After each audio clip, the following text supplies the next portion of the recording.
Hello everyone. Today we will talk about how to fix the app of Facebook. Here we go to settings.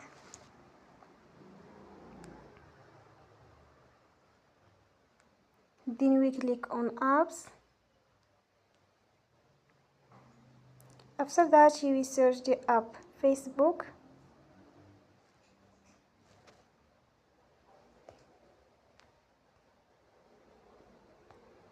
And we click.